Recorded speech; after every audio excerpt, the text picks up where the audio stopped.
Boa tarde, pessoal. Eu me apresentei mais cedo, para quem já estava na sala. Meu nome é Mônica, eu sou assessora de conexão do Agros. Em primeiro lugar, queria agradecer a presença de todos. É a nossa primeira experiência fazendo uma reunião com os participantes nesse formato atual. Então, de antemão, já agradeço a paciência de vocês, se a gente vier ter algum problema, mas eu acho que vai ser tudo tranquilo. A reunião está sendo gravada e vai ser disponibilizada depois no site. E a gente vai tentar fazer como a gente faz nas reuniões presenciais. A Márcia, nossa gerente de saúde, ela vai fazer a apresentação e depois a gente vai abrir para perguntas. As perguntas, elas podem ser feitas pelo chat, que fica aqui no canto, na barra de navegação, no canto direito, canto superior. Quem quiser pode mandar a pergunta no chat ou só escrever um nome dizendo que quer fazer pergunta. E ao final eu chamo, né, abro para que a pessoa possa fazer, da forma que a pessoa preferir, né, escrevendo a pergunta ou se inscrevendo para fazer a pergunta oralmente. Também uma coisa que eu peço, né, para todos que já participaram das reuniões, alguns já estão acostumados, é manter o microfone desligado durante a apresentação para evitar a microfonia e esses ruídos de fundo, né? Abrir mesmo só na hora que for fazer pergunta, se quiser fazer alguma pergunta. A gente já deu 5 minutinhos de tolerância, de certa forma, né? Como eu disse, vai estar gravado, quem não assistindo isso vai poder ver depois. Eu vou passar a palavra, então, para o professor Gilberto, que é o nosso diretor de Seguridade. Mônica, importante falar do convite, né, ao professor Bruno aí, que vai estar conosco, né, falando um pouquinho desse processo, né? Importante a gente agradecer a presença dele aqui hoje conosco. Obrigado, Márcia. Boa tarde a todos. É um prazer muito grande recebê-los aqui. Fico mais feliz ainda porque estou vendo umas pessoas que normalmente não estão frequentes nas nossas reuniões presenciais que ocorrem a cada ano. E nós fazemos, o Agros, né, faz a cada ano, em torno de 3 reuniões presenciais com os nossos participantes para falar de plano de saúde. Tivemos já uma em maio, essa é a nossa segunda, e ainda devemos ter outra até o final do ano, que geralmente acontece entre outubro e novembro, é mais ou menos o período que deve acontecer, mas os participantes serão avisados antecipadamente pela página do Agros e pelos nossos meios de comunicação. Como já disse, é uma satisfação muito grande. Agradecemos ao Bruno Davi Henriques, que é professor do Departamento de Enfermagem, e tem trabalhado a presença dele aqui se deve mais a ser um assessor da assessoria da Proreitoria da PAC, de Assuntos Comunitários, que envolve a toda a parte de saúde, e também pela atuação dele no COIS. Vamos passar a palavra à Márcia para ela fazer a apresentação, para sermos mais objetivos, e como a Mônica já falou, as perguntas poderão acontecer ao final da participação, da apresentação. Muito obrigado a todos pela presença e que seja de bom proveito para cada um de nós, ok? Muito obrigado a todos. Márcia, a palavra é sua. Conduza. Bruno, quer iniciar? Quer falar alguma, né? Seria importante aí, ou você quer que eu faça a apresentação inicialmente, e depois a gente discute um pouco em cima da apresentação? Não, Márcia, eu acho que é mais objetivo, né, você fazer a apresentação e depois as pessoas vão se inteirando, né, até do assunto e a gente trabalha em cima das dúvidas. Ok, então tá. Então eu vou né, colocar a apresentação aí para vocês, né? Inicialmente eu quero agradecer muito aí a participação de todos, né? É um grande prazer poder estar neste momento aqui compartilhando um pouquinho das experiências, né, e das informações em relação ao plano de saúde, né? Como o professor Gilberto colocou, nós temos aí feito apresentações, pelo menos, né, de 4 em 4 meses. Nós tentamos trazer algum tipo de informação para o participante. O maior objetivo é realmente trazer um pouco mais de transparência em relação à nossa atuação, né? Neste momento de pandemia, mais importante ainda fica, né, porque as pessoas estão mais distantes. De alguma forma, a gente está aqui, né, com o atendimento presencial fechado, os atendimentos todos por telefone e por e-mail, isso traz um distanciamento também, né, as dúvidas acabam aparecendo com maior frequência, né. Então, o propósito hoje da reunião é eu falar um pouquinho dos dados aí do primeiro semestre de 2020, né, nós fechamos aí contabilmente o primeiro semestre já fechamos até julho também, mas eu quero fazer um comparativo para que vocês possam ter ideia, e depois a gente possa abrir aí para as perguntas, né, e aproveitar o professor Bruno aí, que faz parte do COES, né, eu vou estar explicando um pouquinho sobre essa parceria UFV município, né, e os planos de saúde. Acho que é importante que todo mundo entenda que foi, assim, um trabalho muito interessante feito aqui em Viçosa, e que nós estamos colhendo os frutos, com certeza, de uma bela parceria, né.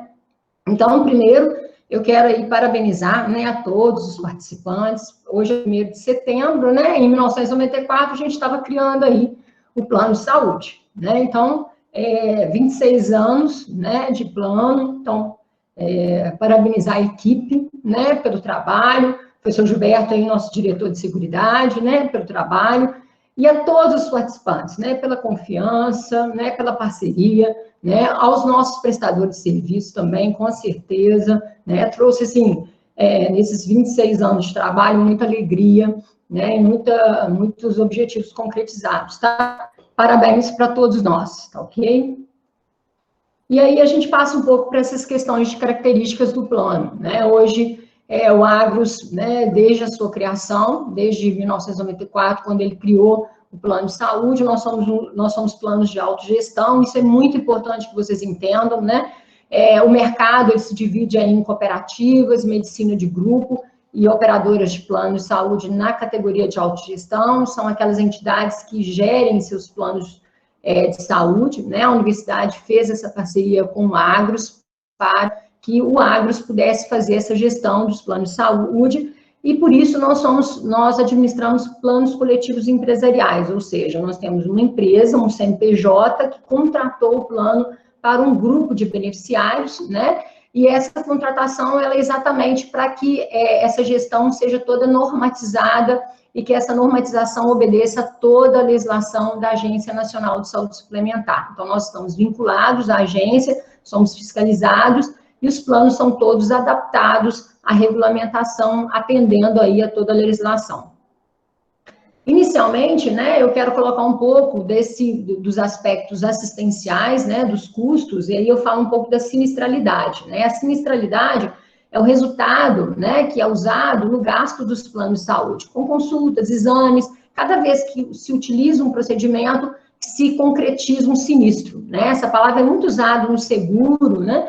E ela fala mais ou menos a comparação, né, entre despesas e receitas. Como a gente está no período de pandemia, eu quis trazer essas comparações para que vocês possam observar que realmente a gente teve uma queda, né, de custos, né? A sinistralidade, ela saiu aí primeiro semestre de 2019 para primeiro semestre de 2020, de 77% para 61%, considerando somente os gastos assistenciais, né? A nossa sinistralidade, ela gira em torno aí de 87%, se a gente realmente considerar todos os custos, né? Então, uma coisa que é visível, né, foi realmente a queda nas utilizações.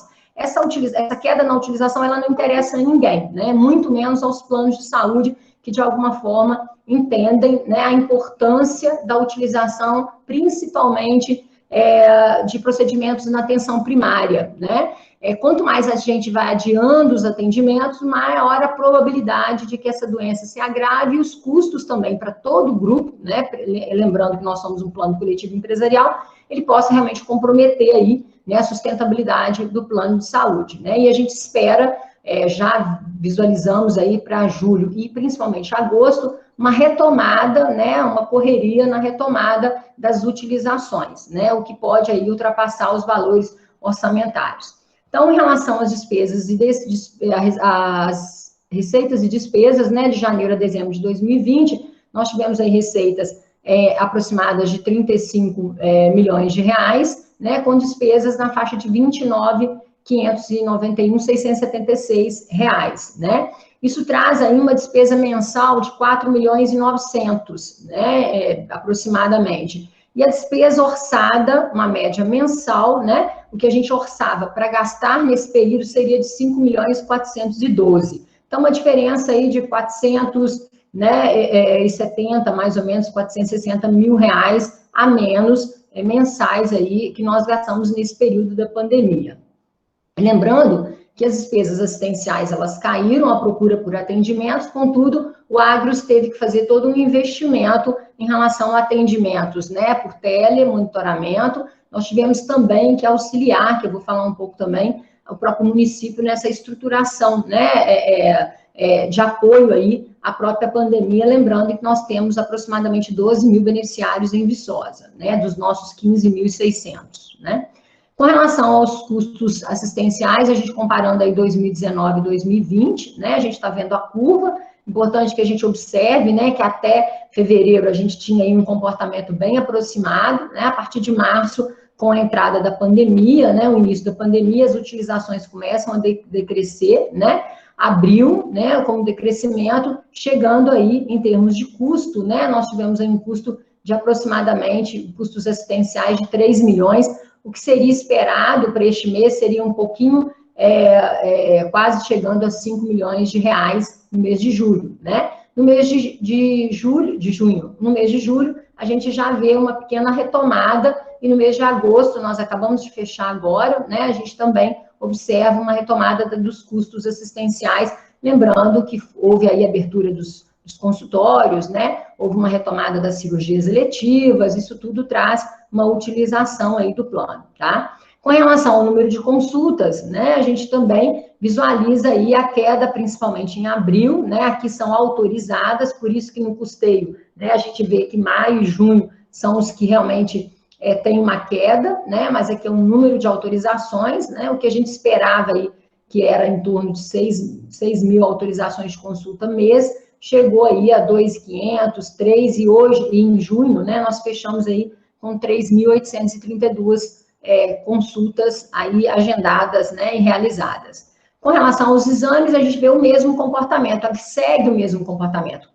Quanto mais consultas a gente faz, mais exames também são realizados, né? Então, a gente também observa uma queda em abril, né, para 12.892 consultas, sendo que o esperado, normalmente, né, seria 32 mil exames realizados nesse período, né? Ela está também aqui em crescimento, né, em termos de utilização, em termos de custo, a mesma observação, né? Então, nós temos aí praticamente abril e maio como uma baixa significativa de utilizações.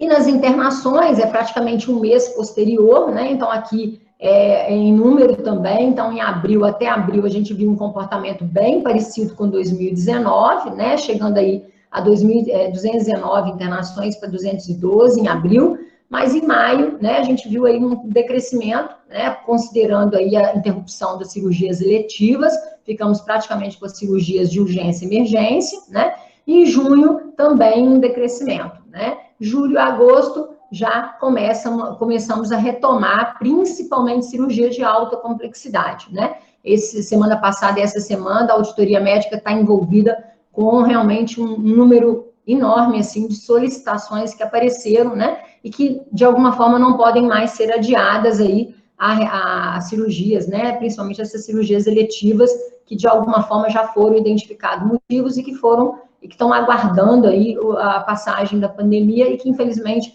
realmente não vai ter condição de aguardar, né. Em termos de comparativo de custo, né, a gente traz aí novamente, né, que o maior custo está na faixa etária de 59 anos ou mais, né, a diferença é bem significativa, né, para o período aí do primeiro semestre de 2019 e 2018, nós temos 2019 aí chegando a 16 milhões de reais, né, no primeiro semestre, e 2018 para a faixa etária de 59, um pouquinho acima aí de 12 milhões de reais, né, somente com essa faixa. As faixas intermediárias, elas são um pouco mais equilibradas, né? Na faixa de 0 a 18, ficou bem parecido com a 54 a 58, nós tivemos um caso de uma internação de uma criança que houve realmente uma despesa muito superior à norma, né, ao normal, né, a curva normal aí que a gente esperava, uma criança de 1 ano e pouquinho, que ficou um tempo bem grande internado, e a gente fez a deshospitalização dela no mês passado, por meio do programa de assistência domiciliar, né? Então, em média, nós tivemos uma redução de custos aí nesse período de aproximadamente, né, no primeiro semestre, de 20% nas despesas assistenciais, né, o que não é o mesmo comparativo com as despesas gerais, em relação principalmente a custos que nós tivemos que adicionais que não foram orçados nesse período, né? Em relação ao número de beneficiários, né, como todo o setor de saúde suplementar, aí eu fiz um comparativo de janeiro de 2019 até agora, 31 de 7 de 2020, nós tivemos aí um decrescimento, né, nós estávamos com 15.750 vidas, hoje nós estamos com aproximadamente 15.457, 50, né, quase 15.500 vidas. Esse decrescimento, ele era esperado, né, no período desse, nós tivemos, por exemplo, acaba a gente perdendo muitos beneficiários agregados, né, que dependem da atividade econômica, né, diferente dos nossos beneficiários, os participantes, que de alguma forma tiveram aí seus salários assegurados nesse período da pandemia pela universidade, né, muitos que estão vinculados aos participantes, que de alguma forma atuam, pagam seus próprios planos, né, ficaram em algum momento impedidos, né? Lembrando, gente, que o Conselho Deliberativo, em abril, tomou uma decisão, né, bem no foco da pandemia, em interromper os cancelamentos por inadimplência, né? Nós paramos, agora nós estamos renovando toda a negociação, né? Então, ficamos aí 90 dias sem nenhum cancelamento por inadimplência, os cancelamentos feitos foram por solicitação, né, para quem realmente solicitou. Então, houve aqui, se a gente observar, um equilíbrio, né, até uma retomada aqui do número de beneficiários de abril para cá, né, a gente não teve queda nenhuma do número de beneficiários, né. A comparação percentual aí da inadimplência, né, a gente quis trazer também uma comparação do primeiro semestre de 2019 e 2020, né. Então, visualiza em relação ao percentual geral de inadimplência, levando em consideração um dia de inadimplência, né, quantas pessoas, né, o nível, a porcentagem, a gente observa que em 2019, né, nós estávamos aí na faixa de 8%, e em 2020 nós ultrapassamos aí a faixa de 10%, né, então ficou mais ou menos 10, quase 11% aí de inadimplência nesse período, tá? Se a gente comparar 2019 e 2020, aliás, 2019 aqui eu estou focando, né? Em relação à inadimplência, também considerando os 90 dias de atraso, que são os considerados aí pelo regulamento, né? A nossa inadimplência cai aí para 4,1%, né? Ela estaria aí de 7,9% em 2019, se a gente calcular somente a inadimplência relacionada aos 90 dias de atraso, nós temos aí uma faixa de 4,18% de inadimplência. 2020, né, que é o que a gente está aí validando, o número de inadimplências a mais de 90 dias, né, ela até caiu, tá? Temos aí um decrescimento de 4,1% para 3,61% de inadimplência, principalmente porque houve aí abertura para essa estruturação em relação às negociações, né, os parcelamentos de negociação concedidos aí pelo Conselho. Lembrando que a inadimplência geral, um dia de inadimplência, está aí na faixa de 10,8%, né. Em relação aos motivos de cancelamento, né, é importante mostrar isso para vocês, né, nós tivemos nesse período, 2019 até janeiro de 2019 até 2020, até junho de 2020, 545 pessoas, né, excluídas por inadimplência, foram 76 pessoas, né, a pedido 164, né, aí tivemos óbito, maioridade, né, a questão da alteração do plano, cancelamento de inscrição de beneficiários, de participantes, e desses cancelamentos, lembrando que muitos saem para fazer o resgate do plano CD também, a gente tem aí um número elevado de pessoas resgatando o plano CD para pagamento aí de compromissos firmados, né, desse 545, 193 dos nossos beneficiários retornaram imediatamente antes dos 30 dias de cancelamento, evitando aí a carência, né? Então, de forma líquida, nós tivemos 352 beneficiários cancelados de 2019 até 2020, tá? Falando um pouquinho agora do período de pandemia, né, lembrando aí que em março, né, a própria Câmara dos Deputados aí estabeleceu, né, e reconheceu aí o período de calamidade pública, né, então foi aprovada uma série de regulamentações aí para auxiliar a população, para orientar, né, em relação à questão de como lidar com esse período, né? E o Senado Federal também, né, aprovou aí o projeto, o decreto legislativo 88 de 2020, né, que também reconheceu esse período de calamidade. A partir de março, né, a partir de 20 de março, os municípios tiveram que tomar suas providências em relação ao que fazer, né, dentro de cada setor, né, que pudesse estar auxiliando aí esse período, né. Então, Viçosa, o prefeito municipal decretou aí o decreto municipal complementar 5435, 18 de março, imediatamente respondendo aí as orientações aí dos decretos do Senado e da Câmara de Deputados, né, e ela dispõe sobre essas providências, né, necessárias para esse período de emergência. Nesse decreto, ele determina que as operadoras de plano de saúde do município, né, elas estabeleçam, elas trabalhem apresentem, né, ao município um plano, né, de financeiro, né, para auxiliar o município, auxiliar os hospitais no enfrentamento ao Covid, né? A intenção é que o número de leitos, né, disponíveis, eles fossem acrescidos, né, e que a gente pudesse estar dando segurança a toda a população, que inclui os nossos usuários, e que não seria somente uma responsabilidade do Sistema Único de Saúde enfrentar esse período de pandemia, né?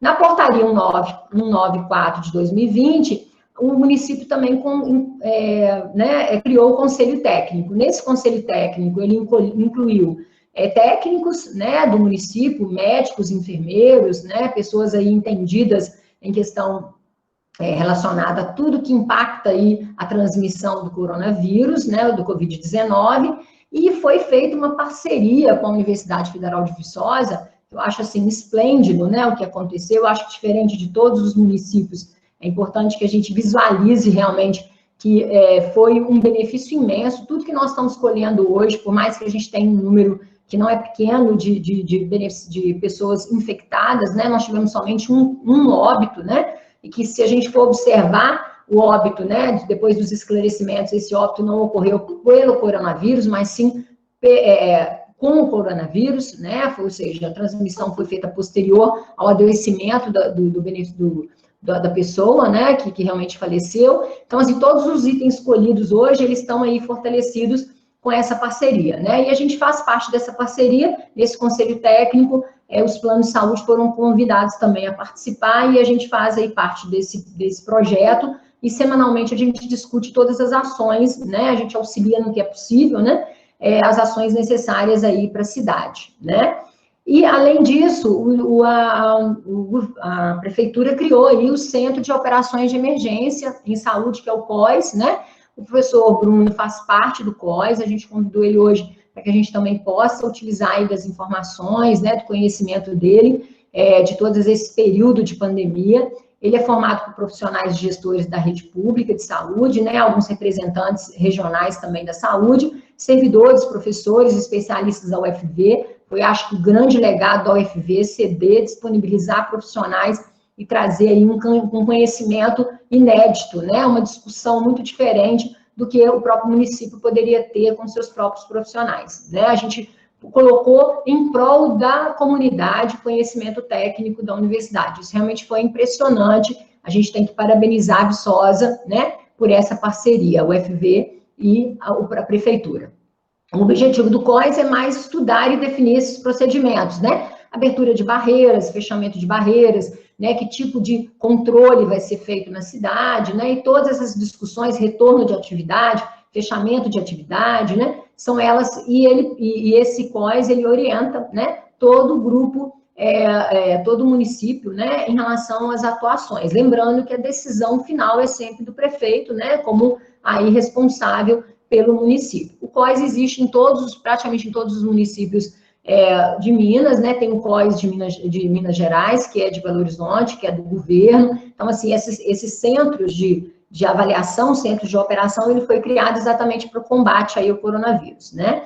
Quais foram as providências tomadas pelo Agros, né? Nós avaliamos aí o decreto do prefeito, né, solicitando esses investimentos. Nós nos comprometemos com a prefeitura em realizar investimentos no montante de R$1 milhão, né? Até hoje, esses investimentos estão na faixa de quase R$300 mil, né? Esses investimentos, eles foram feitos em equipamentos, em equipamentos de proteção individual, né, para os hospitais, estruturar esses hospitais para que eles pudessem criar leitos que dessem segurança no atendimento aos nossos usuários. Essa solicitação foi encaminhada ao Conselho, né, Deliberativo, ele aprovou, né, existe um processo administrativo 020/2020, com toda a documentação, registrando com atas do Conselho Técnico, algumas atas do COIS também, né. Além disso, nós tivemos que providenciar a contratação de teleatendimento COVID, né, inicialmente a gente contratou aí a equipe da Captamed, né, para fazer esses atendimentos. A partir do momento que a plataforma foi exigida, nós tivemos que mudar para uma outra empresa. Hoje nós estamos com amparo, então nós disponibilizamos, né, uma estrutura para atendimento. A contratação desse teleatendimento também na atenção primária, além de ficar preocupado com a questão da Covid, para tirar os beneficiários dos hospitais, dos pronto-atendimentos, nós então incluímos o atendimento também de profissionais na atenção primária, para que a gente pudesse evitar os atendimentos aí no hospital, e a disponibilização de plataforma da rede credenciada, que também nós disponibilizamos para alguns prestadores que se interessaram, né, em fazer, principalmente psicólogos, né, que estavam impedidos de fazer o atendimento. A rede também foi disponibilizada uma plataforma para ela, né, e o Agros custeou toda essa despesa aí, né, para que a gente pudesse dar esse atendimento, né. Com relação aos teleatendimentos, né, aí coloquei aí as informações, existe aí duas possibilidades de vocês acessarem pelo site, né, pelo endereço http né, do jeito que tá aí, gente, né, TIM, CC, Agros Telesaúde, tá lá no nosso site, é só vocês entrarem, ou pelo telefone 4020-1613, né, que vocês vão cair na plataforma e vão ser direcionados para o atendimento COVID ou para o atendimento da atenção primária, tá? Em relação à estrutura que Viçosa criou, e, né, que de alguma forma a gente participou nas discussões, inicialmente a UFV e a Prefeitura Municipal de Viçosa criou aí na UAS, que é a Unidade de Atendimento e Especialidade de Saúde da UFV, que funciona atrás do Colégio Viçosa, uma unidade COVID. Então, tudo foi estruturado para receber os usuários, né? Um teleatendimento COVID também, com profissionais da universidade, né? Organizado, foi criado pelo município junto com a universidade, para dar essa sustentabilidade a esses atendimentos. Os atendimentos iniciais nossos foram todos direcionados para o UAS, né? Porque a gente não tinha um atendimento ambulatorial COVID presencial, né? A universidade deu essa estrutura, quer dizer, concedeu essa estrutura para o município, né?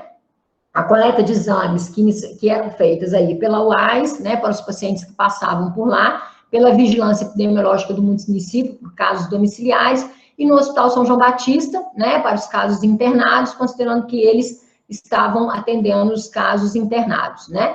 E a universidade conseguiu aí o credenciamento do Laboratório da Divisão de Saúde na Fundação Ezequiel Dias, e todos os exames aí, o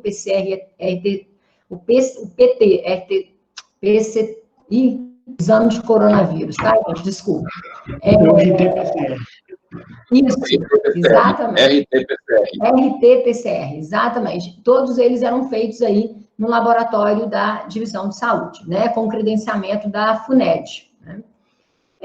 Além disso, foi estruturados os atendimentos nos hospitais para as internações, né, o Hospital São João Batista, os atendimentos aí para os adultos, leitos adultos, né, tanto na enfermaria que eu estou querendo dizer, né, que não é CTI, né, para os casos de internação que não exigem CTI, enfermarias e apartamentos, e para o CTI adulto, né? E no Hospital São Sebastião foi criada uma estrutura para pediatria e gestantes. Então, todo o direcionamento, toda a estrutura tem sido discutida em função, né, de dar assistência a todo o público, considerando aí a micro-região e, às vezes, até a macro-região. Viçosa, às vezes, tem atendido, né, esse último boletim, tinha paciente de UBA internado aqui em Viçosa, né? Então, assim, isso é possível dentro dessa estrutura, né, distribuição de leitos aí apresentados pelo município, né?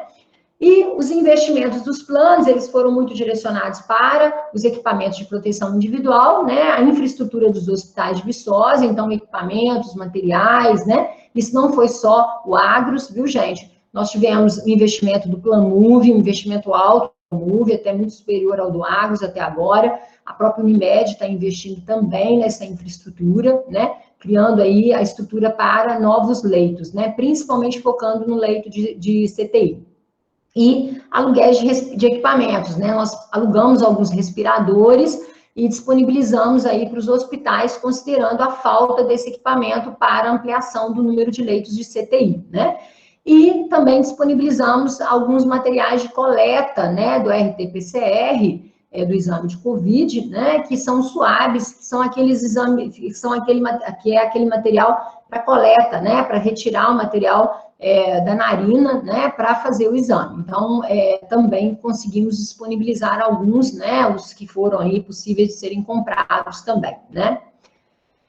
Outras providências, né? Mais recentemente, a UAS retomou aí as suas atividades, porque a universidade ontem, né, iniciou as aulas remotas, então a UAS, como um centro de ensino, pesquisa e extensão, teve que retomar suas atividades, e aí trouxe aí para o Conselho Técnico toda uma discussão de como essas pessoas que seriam atendidas na UAS de forma ambulatorial, são pessoas que teriam aí sintomas, né, do COVID, para onde elas seriam direcionadas. Então, o Conselho Técnico, né, discutiu isso muito, e para a grande maioria aí do grupo do SUS, a Secretaria de Saúde estruturou aí as unidades básicas de saúde para esses atendimentos, então algumas unidades foram estruturadas, mas aí a estruturação melhor, e que foi aí com o auxílio dos planos, né, foi a estruturação do atendimento ambulatorial no Hospital São João. Então, nós criamos um atendimento COVID no Hospital São João para ambulatório. A Secretaria de Saúde assumiu o atendimento COVID na parte da noite, e os planos de saúde estão assumindo, dividindo, né, em 3 partes aí, a estrutura de atendimento COVID no Hospital São João Batista na parte do dia, né, que traz aí uma despesa na faixa de 10.800 mensal, né, que nós estamos aí cobrindo todos os atendimentos, todos os plantões, né, que são feitos aí para o COVID. Lembrando que todos os atendimentos realizados a nossos usuários são descontados desses valores, né, repassados aí. Então, não há uma cobrança adicional em relação aos atendimentos, tá? E aí, essa estruturação, né, dessa unidade ambulatorial, que eu acabei de falar, né, e agora nós estamos discutindo com a universidade, né, a proposta de estruturação desse atendimento ambulatorial também para pacientes COVID na divisão de saúde, né, além do paciente COVID, tem uma proposta sendo discutida pela diretoria e pelo Conselho Deliberativo, apresentado aí pela Pró-Reitoria de Assuntos Comunitários, em relação a gente trabalhar, né, estruturar os atendimentos ambulatoriais na divisão de saúde e trabalhar com o processo de ressarcimento, tal como a gente trabalha com o SUS, né, a gente estruturar um atendimento que possa dar toda aí o amparo aí aos nossos usuários, considerando a baixa, às vezes, qualidade de atendimento dos hospitais e a falta também de cuidado que a gente está observando, tá? Essa semana, os planos de saúde estão encaminhando aí aos hospitais de Viçosa um ofício, uma correspondência, né, cobrando efetivamente mais ações em relação à estruturação de atendimentos, ao cuidado com o usuário, a estruturação de protocolos, né, para trazer mais segurança aos nossos usuários. Então, a gente está se juntando aí para realmente cobrar uma ação mais efetiva dos hospitais em relação a esse, principalmente pensando aí no legado que a Covid vai deixar, né? Ela não vai deixar somente mortos, não vai deixar somente desgraça, né? Ela vai deixar também uma série de estruturas, né? Que com essa crise acaba que as pessoas se juntaram, né? As estruturas organizacionais, as governamentais se juntaram para prover uma série de estruturas que a gente não tinha, né? Isso pode trazer benefícios, sim, futuros para a gente, né? E a gente precisa realmente segurar, né, nessa estrutura. Então, assim, de uma forma geral, né, o que eu gostaria de passar para vocês, né, outras informações em relação ao plano de saúde, eu vou ficar sempre aqui à disposição, né? Nós vamos agora discutir um pouquinho as questões aí que vão aparecer, né, que podem vir aí perguntas, questionamentos, né, em relação ao processo. Eu queria, inicialmente, né, antes dos questionamentos, né, falar um pouco sobre a questão da suspensão também das contribuições, né? Dos reajustes, desculpa, gente, dos reajustes, né? Nós tivemos aí a notícia pela Agência Nacional de Saúde Suplementar, no finalzinho do mês passado, né? O professor Gilberto depois pode esclarecer um pouco mais, professor. É uma decisão da Agência Nacional de Saúde Suplementar de suspender, né, os reajustes, tanto o reajuste por o reajuste anual quanto o reajuste por faixa etária, né? Essa decisão, ela leva em consideração os reajustes realizados a partir agora de setembro, então aqueles que já são aprovados, né, e já foram praticados até o mês de julho, até o mês de agosto, eles vão ser efetivos, né? E os que forem realizados a partir do mês agora de setembro, eles devem, então, ser interrompidos, e eles, futuramente, a partir de janeiro de 2021, nós vamos, então, estar recuperando, né, essa suspensão de reajuste por faixa etária, porque, no caso do Agros, o nosso reajuste aconteceu em maio, então, bem antes da determinação da agência, então, ele se mantém. O que não se mantém é o reajuste por faixa etária, que, nesse período, nós vamos estar suspendendo, e até janeiro de 2021, tá? Então, agradecer aí a todos, né, a participação, me colocar à disposição, né? Acho que a gente pode aproveitar o professor Bruno aí, o professor Gilberto também, para tirar dúvidas, né, em relação a todo esse processo, principalmente aí do coronavírus, né? E em relação ao plano de saúde, eu fico aqui à disposição. Pessoal, então, lembrando, quem quiser pode mandar as perguntas pelo chat, pode escrever a pergunta lá, ou só se manifestar, sinalizar que quer fazer a pergunta. Eu passo a pergunta já no chat da Tereza Angélica Bartolomeu. Ela pergunta se os beneficiários do Agros que tiveram algum sintoma comum ao Covid, uma ausência de olfato, paladar, podem fazer exame de sorologia com cobertura do Agros? E se sim, como proceder? Para a realização do exame de Covid, né, ele está no rol, né, tanto o RT-PCR, recentemente a agência incluiu também o sorologia, não o teste rápido, né, o sorologia também, e todos dois têm diretrizes de utilização, né, para o usuário fazer o exame, ele precisa passar por um médico, o médico fazer a solicitação e justificar o pedido. Ele vai colocar as indicações clínicas dele, e a auditoria médica vai fazer a validação, né? Então, pode encaminhar por meio do e-mail, né, da gerência de relacionamento do Agros, né? Pode entrar em contato também conosco aí pelo telefone, os telefones estão lá no nosso site, e repassar o pedido que a gente vai estar encaminhando para a auditoria para avaliação. Então, precisa ser validado, né? Vou dar um exemplo, tá, gente? Quero viajar e para viajar para o exterior, vou precisar fazer o exame que é exigido para que eu possa sair do país. Esse não tem cobertura, né? As coberturas estão direcionadas para a questão da doença mesmo, né? Da prevenção e da detecção aí da doença. Uma outra questão da Mila Teixeira. O Agros tem suporte para atender quantos pacientes em tratamento em casa?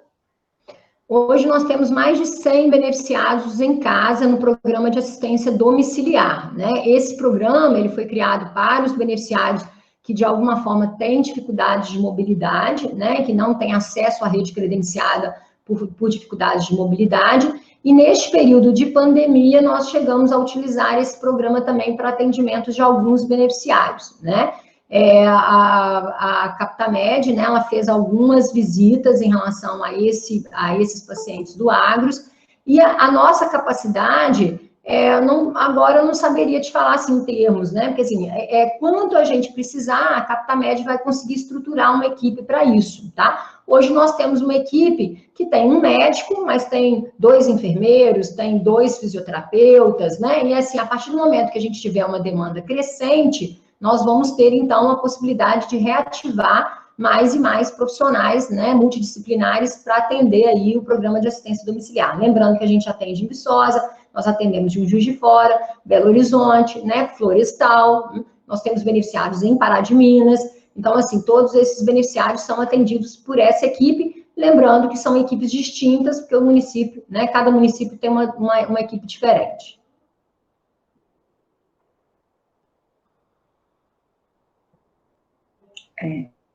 Márcia, tem uma questão do Jansen. Ele coloca que não foi falado do custo administrativo do Agros em comparação com outras operadoras de autogestão.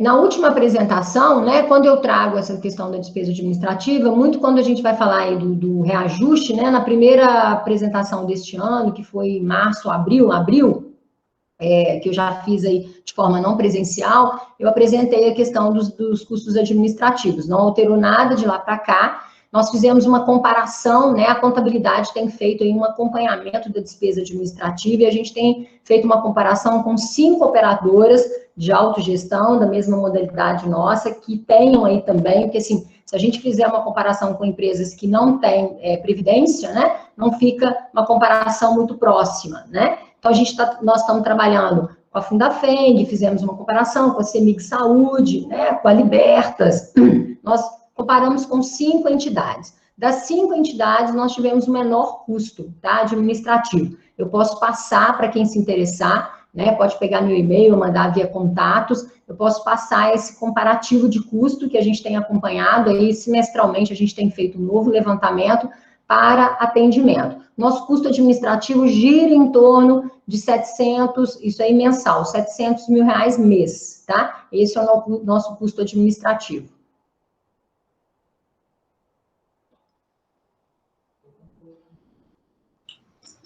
Se alguém mais tiver alguma questão, da Franciele. Em relação às informações gerais do primeiro semestre de 2020, alguma atualização sobre o recebimento do precatório pelo Instituto?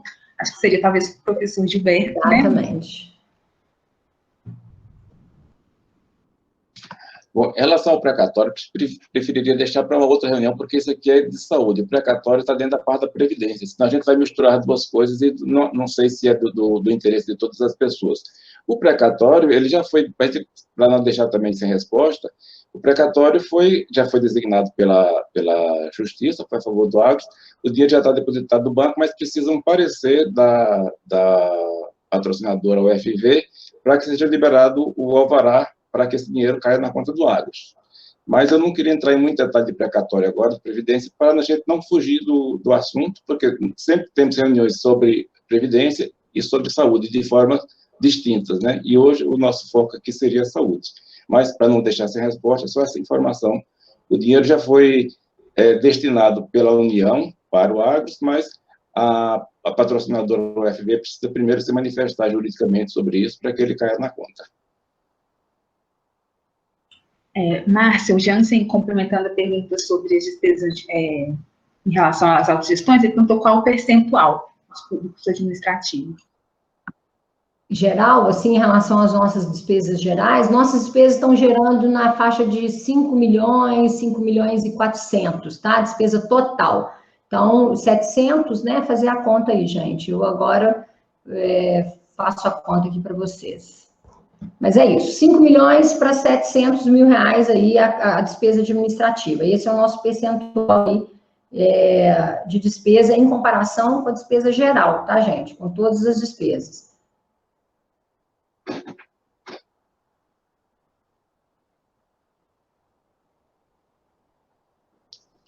Enquanto a Márcia faz a conta. 7,14. Enquanto a Márcia faz a conta aí, é preciso que fique claro também que essa parte da despesa administrativa engloba também sistemas informatizados e outras coisas mais. A parte de divulgação, toda essa parte de sistemas também está dentro dessa parte, porque às vezes dá uma ideia que a despesa administrativa é só salário de funcionário. E não é isso. Tem toda uma gama de despesas também embutida nessa rubrica de despesas administrativas. 7%, aproximadamente 7%, tá? A nossa referência. E pela Pesquisa Unidas, a gente tem aí algumas entidades chegando a 9%, 8,7%, né? Depois também eu posso passar essas informações que a gente recebe aí via comparação com as autogestões, tá? A questão da Silvia Miranda, ela pergunta, diz, houve reajuste do plano em maio deste ano, conforme dito pela Márcia, e com a medida da ANS, a partir de setembro desse ano, não haverá reajuste, só a partir de janeiro de 2021. Se não fosse a medida da ANS, haveria outro reajuste? São quantos reajustes por ano?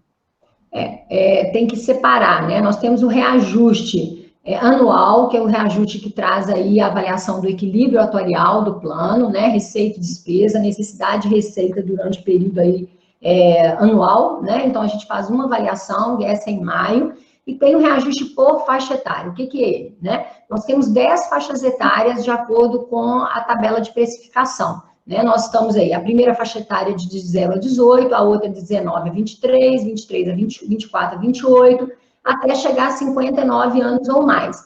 Não é permitido nenhuma reajuste a partir de 59 anos. Então, todo mundo que tem acima de 59 anos não tem mais reajuste por faixa etária. Para aqueles que estão nas outras faixas etárias, por exemplo, eu tenho um filho com 18 anos, ele está na primeira faixa.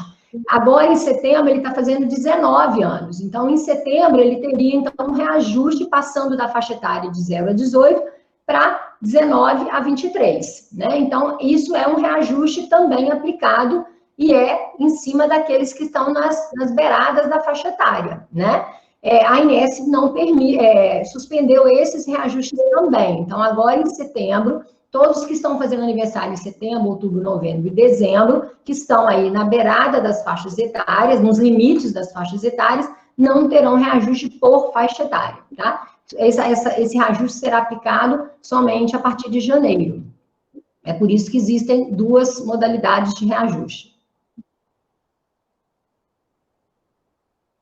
Márcia, só lembrando que quem quiser consultar também quais são essas faixas, se a pessoa tiver alguma dúvida, no autoatendimento é possível conferir, e também no próprio site do Agros, no canto à direita, tem uma parte de tabelas, e lá cada uma dessas faixas, né, que idades são englobadas por cada faixa, podem ser conferidas lá também. Uma outra questão da Tereza: qual a posição do Agros com relação à possibilidade de distribuição de kits de medicamentos para combate ao Covid? Esse assunto é bastante polêmico, tá, gente? A gente observou aí que a Unimed teve uma atitude de distribuição. Esse assunto tem sido muito discutido lá no Conselho Técnico, né? Isso não é uma decisão do Conselho, lógico, né? O Agros, esse assunto foi levado à diretoria do Agros, nós chegamos a conversar com alguns especialistas em relação a essa questão. Existe muita controvérsia aí em relação à questão da utilização dessa medicação, os cuidados que isso teria, né? O que poderia trazer aí em relação à saúde do beneficiário. E o Agros entendeu o seguinte: se houver uma prescrição, né, por parte do médico e o paciente estiver internado ou um atendimento ambulatorial que exija a utilização, sendo responsabilidade do médico o acompanhamento, né, e o suporte, né, para utilização de forma domiciliar, o Agros tomou a decisão de não fazer nenhum tipo de atuação, até porque ela entende que existem muitos trabalhos, muita controvérsia nesse assunto e os efeitos são ainda muito discutidos, né? Então, foi a decisão do Instituto, né? Discutimos bastante aqui e foi essa a tomada de decisão do Agros. Nós não vamos atuar nesse processo. Uma pergunta do Paulo Araújo: por que quando a gente conclui um título de mestrado ou doutorado, por exemplo, aumenta a contribuição ao plano de saúde? A contribuição do plano de saúde, ela não aumenta. Se vocês forem lá na tabela de contribuição, ela é a mesma. O que faz a diferença? A partir do momento que a gente tem uma tabela de contribuição, por exemplo, eu pago R$400 para o plano de saúde. Só que o governo manda R$200 para mim. E o governo paga o auxílio saúde suplementar com base no seu salário e na sua idade, né? Quanto mais velho você vai ficando, maior, e também tem faixas, tá, gente? Não é a cada ano, não. Da mesma forma, tem as faixas lá. Tem uma resolução, uma portaria normativa do antigo Ministério do Planejamento que define isso, tá? Então, a partir do momento que você vai envelhecendo, seu auxílio vai crescendo, tá? Dentro das faixas. A partir do momento que seu salário aumenta, o seu subsídio, né, cai, o auxílio cai. Então, quanto maior o salário, menor o subsídio. Quanto maior a idade, maior o subsídio. Então, quando uma pessoa faz um mestrado e doutorado e ele é enquadrado, né, no plano de cargo e salário da universidade, em outra faixa salarial, o subsídio cai, ele diminui, com isso o valor que é de responsabilidade do participante aumenta, né? Porque se eu tinha 400, ganhava 200. Se com o meu salário maior eu passo a ganhar 190, esses R$10 passam para ser a responsabilidade do participante. Uma pergunta do Jansen: sendo plano solidário, não seria interessante estender a todos a decisão da ANS, mesmo que retroativamente? Essa é uma decisão, uma discussão do Conselho, né? Esse pedido já foi levado ao Conselho Deliberativo à época do reajuste, né? E a decisão foi a manutenção do reajuste até por não saber, né? Aí eu estou colocando algumas questões discutidas no Conselho dos resultados dessa pandemia, né? No primeiro momento a gente está vendo que houve uma queda, contudo, no geral, a nossa sinistralidade não caiu tanto, até porque a gente observa que nós tivemos custos que não foram orçados, não foram organizados, não foram previstos, e agora nós vamos ter uma reativação, né, das utilizações. E a que preço isso vai vir, né? A nossa maior preocupação é o quanto o nosso grupo deixou de ser cuidado nesse período, né, aquele do afastamento, né? E o quanto isso pode trazer de piora no estado geral, né, trazendo aí talvez mais custos para o plano coletivo, para a comunidade, para a coletividade, considerando que o custo é redistribuído, né? Então, assim, para vocês terem uma ideia, mesmo aquelas entidades que vão ter reajustes a partir de setembro, há uma possibilidade da operadora discutir com o patrocinador, né, que seria a universidade, a possibilidade de manutenção, e se a decisão do patrocinador fosse manter, isso não seria suspenso, né, o reajuste não seria suspenso. A preocupação é exatamente os custos que virão e o que pode refletir no próximo plano de custeio, né? Acho que o Conselho tomou uma decisão pensando que, se por um acaso, se essa pandemia, de alguma forma, vier a trazer qualquer tipo de benefício financeiro, né, para essa coletividade, que ela possa ser usufruída na próxima avaliação atuarial, que aí, em novembro, a gente começa a rediscutir isso. Uma questão da Silvia Miranda, ela disse que houve um comentário que o governo pretende cancelar o subsídio fornecido por ele aos servidores públicos federais, se isso é verdade. Nós tivemos aí uma determinação, uma CGPA, me parece que foi a 25, tá, gente? Eu não vou saber muito bem, porque ela não atingiu o agros, ela atingiu as empresas públicas, as mistas, né, como o Banco do Brasil. O governo estabeleceu inicialmente a paralisação, a interrupção do pagamento do auxílio para esse grupo, né, para os novos entrados, tá, gente? Ela não tirou o auxílio dos antigos beneficiários aí da CACI. Houve uma ação judicial e essa determinação ela caiu e, de alguma forma, isso está sendo discutido de forma judicial, né? Mas para o agros, no caso, sendo aí uma entidade 100%, né, ligada a uma patrocinadora 100% pública, né, que não tenha investimentos privados, não houve nenhuma alteração. O auxílio, né, pelo que eu entendo, ele está mantido, né, e qualquer alteração não chegou no nosso conhecimento nenhum tipo de mudança nesse processo. Uma questão do Sebastião Rezende, a Márcia disse que os custos estão em 7%, mas 700 mil são 14% de 5 milhões. Aí pede para você rever essa parte. Eu peço desculpa, porque a conta que realmente foi aprovada. Tá? Foi na correria, tá? Mas então é isso. As autogestões, elas giram em torno aí de 10, mesmo de 9. Depois eu vou passar essas informações para vocês, tá? Desculpa aí o erro aí na hora de fazer a conta aqui, que eu peguei o celular, tá? Mas a gente pode depois passar para vocês o comparativo entre as outras autogestões que nós temos aí feito a avaliação, tá? Eu posso passar isso para vocês e disponibilizar junto aí com a apresentação. Isso, eu ia só lembrar que geralmente esse dado é apresentado também na última apresentação do ano, quando a Márcia faz os dados que são passados para o estudo atuarial, né? Geralmente essa comparação ela está nessa apresentação também. Uma outra questão da Silvia, Márcia, ela retoma para confirmar se os novos servidores da FV também terão direito ao subsídio. Sim.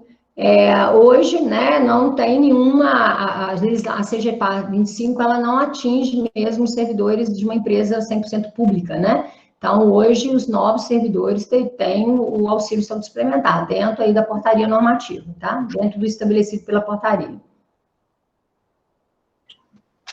São essas questões até o momento. Se mais alguém tiver alguma questão ainda, pode enviar.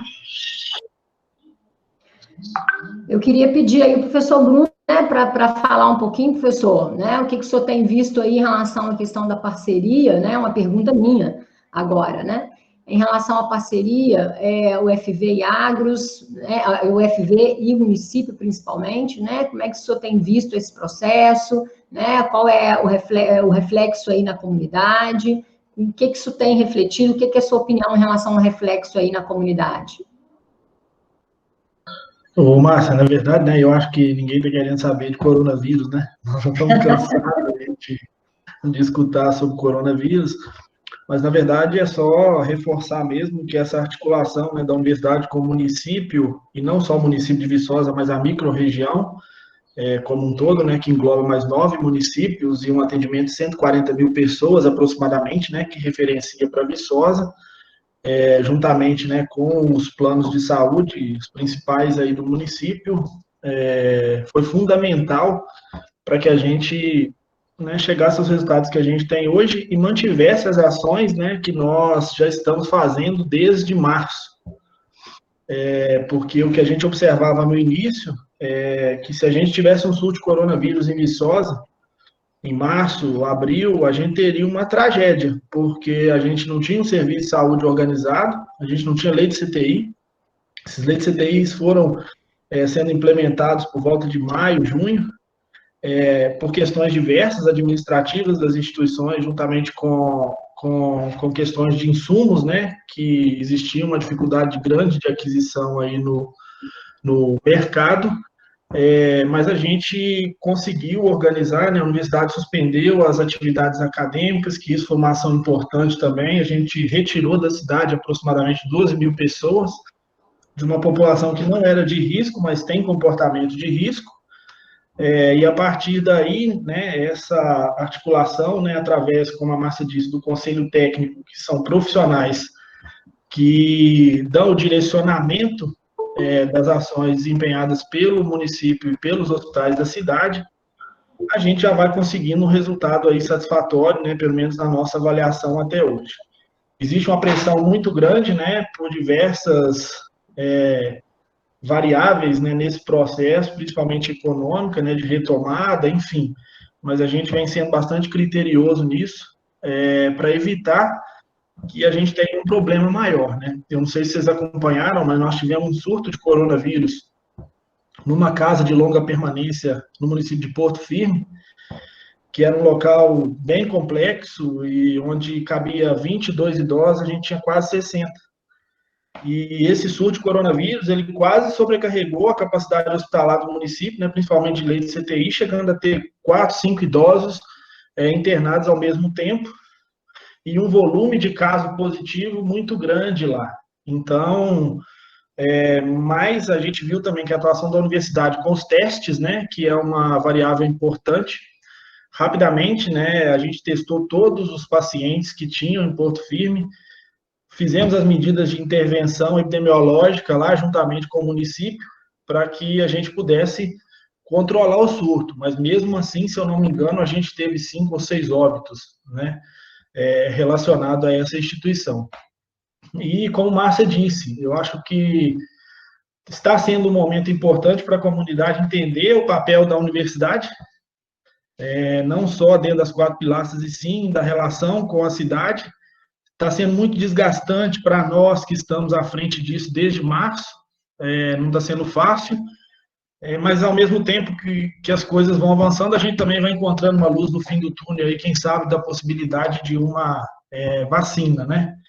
Então, eu acho que é o que a Márcia colocou na exposição dela, que é essa articulação mesmo de todos os dispositivos, e a gente já viu que a gente vai sair mais forte nesse pós-pandemia, com muitos questionamentos de gestão hospitalar, de gestão pública, de serviço público, de gestão privada, de gestão da própria universidade, que com certeza vai proporcionar aí uma reflexão, e eu tenho certeza que mudanças importantes e estruturais vão ocorrer, estão ocorrendo nesse momento e vão perpetuar aí por um tempo para o município de Viçosa, né? E quando a gente melhora as unidades de saúde, melhora os hospitais, a melhora, ela reflete, né, em cada um de nós, de necessidade aí que nós temos em relação às questões de saúde. A gente está sempre à disposição de todos, né? Se tiverem alguma dúvida, quiser mandar para o nosso e-mail aí, lá da PCD, a gente está atuando aí todos os dias da semana e contamos, né, com a parceria de todos nessa empreitada.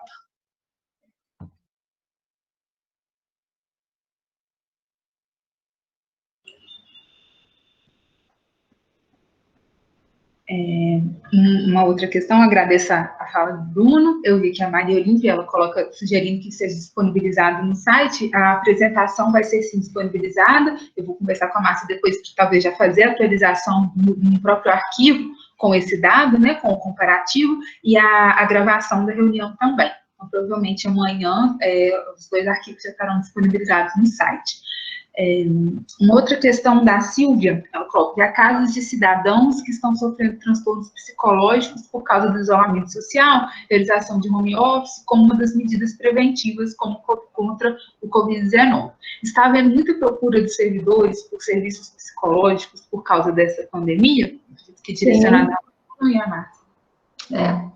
Olha, a procura cresceu, né? Nós estamos aí, mesmo com a interrupção dos atendimentos, nos meses de abril e maio, nós tivemos aí a disponibilização da plataforma para a rede credenciada. As que mais estão utilizando a plataforma são os psicólogos, né? Que estão utilizando aí, por conta do distanciamento, a dificuldade do atendimento. O Agos, então, correu para exatamente disponibilizar, né, essa plataforma para a rede, para que a gente tivesse a certificação, o controle desses atendimentos, né? E é realmente um dos itens que mais tem nos preocupado, tá? Nós tivemos alguns casos de surto, né, psicológico aí, com necessidade de internação, alguns casos na cidade, né, infelizmente, de autoextermínio, isso não é uma coisa que a gente gostaria que acontecesse, né? Está todo mundo muito preocupado com isso, né? Esse período de isolamento trouxe realmente muito sofrimento, muita angústia para muitos participantes. E o Agos está atento nisso. Tudo que a gente pôde fazer, a gente tem feito. Nós temos mantido os nossos pacientes aí do Semente em atendimento online também. Nós criamos aí o Semente Online exatamente para dar esse suporte. Mesmo assim, tivemos algumas internações por conta da pandemia, do distanciamento. E, assim, realmente das maiores preocupações, né? Além da saúde física, a saúde mental aí realmente está bem comprometida nesse período. Ô, Márcio, só complementando, a gente fez uma avaliação lá da divisão psicossocial, né, que também atende servidor, né, e a gente também está observando, né, um aumento aí de procura, mesmo que no atendimento remoto, e avaliando também a necessidade de atendimento presencial com segurança.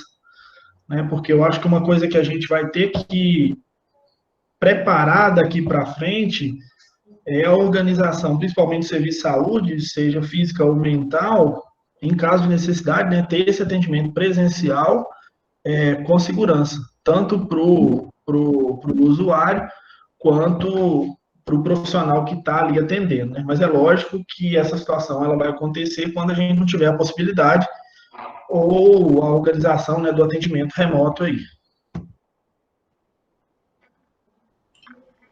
Uma questão, a Silvia, ela perguntou sobre até quando os dados da gravação ficarão no site. A gente disponibiliza no site e não retira, em geral, ele não fica por um período apenas. Ele fica disponibilizado lá, o vídeo ele vai estar no YouTube do Agos, então fica como um arquivo mesmo, e o link para acesso no site. Como falei, a ideia é disponibilizar amanhã, não vou especificar o horário, porque eu vou ver essa atualização do dado com a Márcia, mas até amanhã deve estar disponível sim, salvo algum problema tecnológico.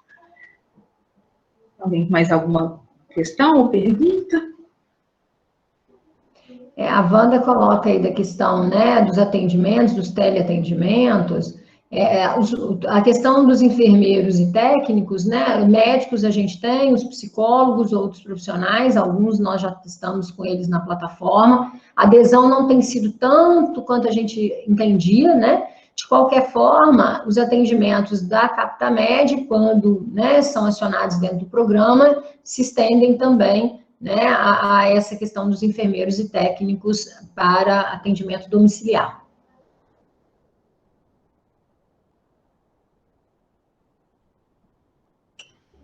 Acho que não temos mais perguntas, Márcia, professor Gilberto, é uma colocação? Não, eu não tenho colocação, eu queria agradecer a presença de todos, e pedir que se disponham a nos ouvir quando forem convidados novamente, e nos colocamos à disposição para tudo que tiver alcance, não precisa esperar um encontro dessa natureza, estamos sempre à disposição. E agradecemos mais uma vez a todos, agradecemos ao Bruno, em especial, né, por atender o nosso convite, e as entidades representadas também, que estão aí, Sinsuv e Atens, e acho que foram essas duas que eu vi, acho que a Pagos também. E agradecer a todos, para não falar em nome, para não correr risco de esquecer alguém. Fiquei contente que constatei a presença de pelo menos 3 professores que normalmente a gente não encontra nas reuniões presenciais para tratar de saúde no Agros. Muito obrigado a todos, um bom fim de tarde, uma boa noite, estamos sempre à disposição dos senhores. Ok? Obrigado, Márcia, e parabéns pela apresentação. Professor, estou aqui sempre às ordens, novamente, né, agradecer a presença de todos, muito bom ter esse encontro, né, muito ruim ficar aqui trabalhando sem ter vocês aqui perto da gente, né, de questionando e discutindo os assuntos e a gente tentando resolver, nos colocar à disposição, né, falar de que a gente está se organizando para retomar os atendimentos, né, de uma forma organizada aí aqui no Agros, né, para que a gente consiga realmente ter um pouco mais de aproximação dentro de todos os cuidados, né, que nós vamos ter que tomar, para que isso realmente não traga nenhum tipo de prejuízo à saúde, que é o mais importante aí para a gente, né. E agradecer e parabenizar novamente, né, pelos 26 anos aí de compromisso, de parceria, né, né, vontade de estar conosco, né, de confiança, a palavra é essa, né, de confiança aí no Instituto, que realmente é uma entidade que traz muita segurança aí para todos os nossos participantes, tá? Agradeço imensamente aí a colaboração e a participação de todos. Só para dar uma informação final, agradecer a Mônica, que eu esqueci de falar, desculpa, Mônica, mas agradecer a você pela participação que é dado pela ANS, e o Agros, mais uma vez, recebeu esse ano o troféu de 2019, geralmente é de um ano, vem o troféu do ano seguinte. Esse já, se não me engano, acho que o 5º prêmio que nós recebemos, e em 2019 o Agros foi receber esse troféu também, que vem só para aqueles que têm nota acima da média, então geralmente em torno de 9, a nota de 0 a 1, então acima de 0,9 que recebe esse prêmio, e nós tivemos mais uma vez, obtivemos novamente esse prêmio agora, que saiu agora semana passada, essa informação.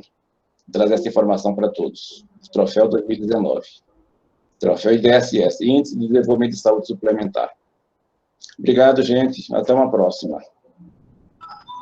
Obrigada a todos. Então, reforçando o agradecimento do professor Gilberto, a todas as entidades, e a Silvia colocou também a ASAV, também as FUV, a SUV, a gente viu também a Pagos, né? E todos os beneficiários. Como eu disse, amanhã a gente deve estar com a gravação no site e a apresentação também. E qualquer dúvida, vocês podem entrar em contato pelos canais de comunicação do Agros, a gente está no Instagram e no Facebook, também pelo e-mail, contatos@agros.org.br, ou pelo telefone, que estamos à disposição. Boa tarde.